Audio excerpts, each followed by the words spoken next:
साथियों, इस वीडियो में मैं आपसे बात करने जा रहा हूं एनएचएम के फाइनल रिजल्ट को लेकर क्या अपडेट है, कब तक फाइनल रिजल्ट जारी हो सकता है, उसके बारे में सूचना देने जा रहा हूं। वीडियो पसंद आए तो वीडियो को लाइक कीजिए, चैनल जरूर सब्सक्राइब कीजिए, क्योंकि जब बोर्ड द्वारा एनएचएम का फाइनल रिजल्ट जारी होगा तो आपको इस यूट्यूब चैनल के माध्यम से बता दिया जाएगा कि फाइनल कट ऑफ कितनी गई है और कौन सी रैंक वालों का फाइनल सिलेक्शन हुआ है। और इसके अलावा अब तक जितने भी एनएचएम डीवी की पीडीएफ हो, चाहे प्री डीवी की रिजल्ट की पीडीएफ अगर आपको देखनी है तो उसके लिए अगर अभी तक आपने हमारा टेलीग्राम चैनल ज्वाइन नहीं किया है तो लिंक नीचे डिस्क्रिप्शन में दिया हुआ, आप जाके ज्वाइन कर सकते हो। तो चलिए बात करते हैं फाइनल रिजल्ट को लेकर। तो जैसा कि आप सभी को मालूम है 25 नवंबर से एनएचएम के डॉक्यूमेंट वेरिफिकेशन शुरू हुए थे और 8 दिसंबर को कंप्लीट हो गए थे, जिसमें तीसरी बार भी चांस दिया गया। यानी कि एक बार देखा जाए तो 95% देखा जाए, क्योंकि हो सकता है कि अभी भी कुछ कैंडिडेट एब्सेंट हो, तो 95% मान के चलो कि दस्तावेज सत्यापन है वो कंप्लीट हो चुका है। और अब विभाग जल्द ही जल्द ये लिस्ट है बोर्ड को सौंप देगा और उसके बाद बोर्ड है वो फाइनल रिजल्ट जारी करेगा। क्योंकि आपको मालूम है रोजगार मेला अभी 22 दिसंबर को आयोजित होगा और सुनने में आया है कि उसमें टोटल 15,000 को नियुक्तियां दी जाएगी। लेकिन अब चिकित्सा विभाग में पहले 14,000 की बात कर रही थे, लेकिन अब सुनने में आया 6,800 के करीब पदों पर नियुक्तियां दी जाएगी। तो अब सवाल ये खड़ा होता है कि 6,863, तो क्या इसमें जीएनएम वालों को अभी नियुक्ति नहीं मिलेगी, या फिर सीएचओ वालों को नियुक्ति नहीं मिलेगी, या फिर दोनों को नियुक्ति मिलेगी? ये आपको तभी पता चलेगा जब फाइनल रिजल्ट जारी होगा और उसके बाद नियुक्ति आदेश जारी होंगे। क्योंकि अभी सुनने में आया है कि नियुक्ति है चिकित्सा विभाग से 6,863 पदों पर नियुक्तियां दी जाएगी, लगभग इतने पदों पर सुनने में यही आ रहा है। और हालांकि पिछले महीने में जब ये नोटिस आया था कि दिसंबर के लास्ट वीक में रोजगार मेला आयोजित होगा, उस समय लिखा था चिकित्सा विभाग में 14,000 के करीब। और आपको मालूम है जून में एनएचएम के टोटल 19 कैडर के एग्जाम आयोजित हुए हैं, जिनमें से एक कैडर में तो एक भी कैंडिडेट पास नहीं हुआ, तो उस कैडर को आप स्किप कर सकते हैं, biomedical engineer. Data entry operator में तो अभी कोई नियुक्ति नहीं मिलने वाली, क्योंकि 21 दिसंबर को तो उसका पहले टाइपिंग टेस्ट होगा, उसके बाद टाइपिंग टेस्ट का रिजल्ट आएगा, उसके बाद डॉक्यूमेंट वेरिफिकेशन आएगा, उसके बाद डॉक्यूमेंट वेरिफिकेशन होने के बाद फाइनल रिजल्ट जारी होगा। तो उसमें तो अभी टाइम लगेगा डाटा एंट्री ऑपरेटर एग्जाम के। पीछे बचे से 17 कैडर में से किन किन कैडर को नियुक्तियां दी जाएगी और किन किन कैडर का फाइनल रिजल्ट है वो जारी हो जाएगा, इसको लेकर जब भी ऑफिशियली नोटिस आएगा हम आपको इस यूट्यूब चैनल के माध्यम से बता देंगे। अब देखो, रोजगार मेला 22 दिसंबर है, इसका मतलब कि रोजगार मेले में एनएचएम के जिन जिन कैडर को नियुक्तियां मिलेगी तो ये श्योर है कि इन सबका रिजल्ट है वो आपके 22 दिसंबर से पहले ही जारी होगा। यानी कि कल 10 दिसंबर है। अब देखना तो यह है कि कल भी वीडियो का रिजल्ट आने वाला है, आपको मालूम होगा। और सुनने में आया कि जेटीए का भी फाइनल रिजल्ट, एलएसए का फाइनल रिजल्ट है वो आने वाला है। तो इसके अलावा एनएचएम का भी अगर कोई फाइनल रिजल्ट आता है, इसको लेकर कोई भी खबर आएगी तो हम आपको बता देंगे।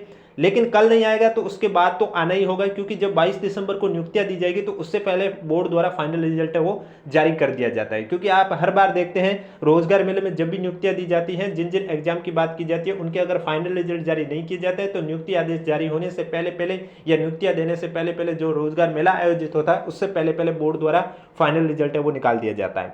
अब सवाल ये आता है कि बहुत साथियों का कहना है कि प्री डीवी के कुछ कैडर में कट ऑफ नहीं बताई गई। तो मैं आपको बता देता हूं, जब फाइनल रिजल्ट आपका आएगा तब आपके हर कैडर में कट ऑफ बता दी जाएगी कि फाइनल कट ऑफ है वो कितनी रही है।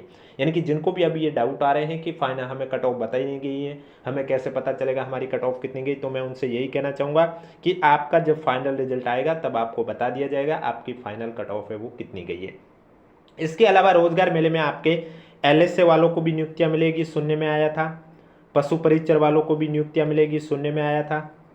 सूचना सहायक वालों को भी नियुक्तियां मिलेगी, जेटीए वालों को भी नियुक्तियां मिलेगी और अकाउंट असिस्टेंट वालों को भी नियुक्तियां मिलेगी।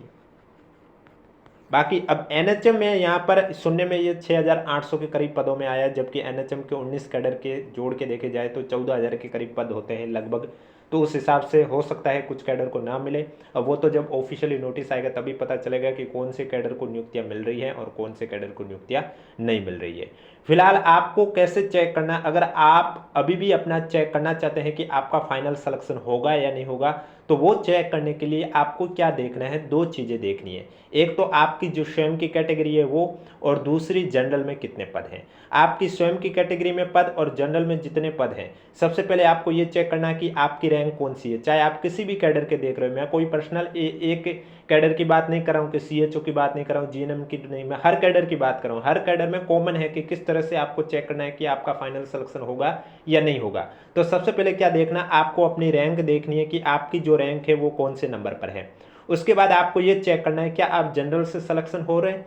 जनरल से सिलेक्शन आपको कैसे चेक करना है, उसके लिए आप जिस भी कैडर की चेक करें उस कैडर के आपको पद देखने हैं, और हॉरिजेंटल रिजर्वेशन में कोई पद है तो उसको आप पहले से माइनस कर लीजिए, क्योंकि वो बाद में जनरल में ऐड होंगे या नहीं होंगे ये तब डिपेंड करेगा जब बोर्ड रिजल्ट निकालेगा। उसका अगर कोई कैंडिडेट नहीं मिला तो उस समय वो जिस कैटेगरी के उस कैटेगरी में ऐड होंगे। अगर कोई कैंडिडेट मिल गया उस कैटेगरी के हॉरिजेंटल वाले तो फिर वो लेके जाएंगे वो पद। अगर आपके जनरल की जो रैंक है या जितने पद है उतने पदों के अंदर अगर आपकी रैंक नहीं है तो उसके बाद आपको अपनी कैटेगरी में चेक करना है। जैसे कि अगर आपकी कैटेगरी OBC है या SC है या ST है, जो भी कैटेगरी है उस कैटेगरी में आपको चेक करना है कि आपकी रैंक कौन सी है। जिन माना कि आपकी रैंक आती है उस कैटेगरी में 200, फिर आप चेक करोगे कि पद है 400, इसका मतलब आपका सिलेक्शन हो जाएगा। यानी कि जितने पद हैं उन पदों के अंदर अगर आपकी रैंक आ रही है तो आपका फाइनल सिलेक्शन होगा, अन्यथा आपका फाइनल सिलेक्शन नहीं होगा। इस तरह से आप किसी भी कैडर के आप चेक कर सकते हैं।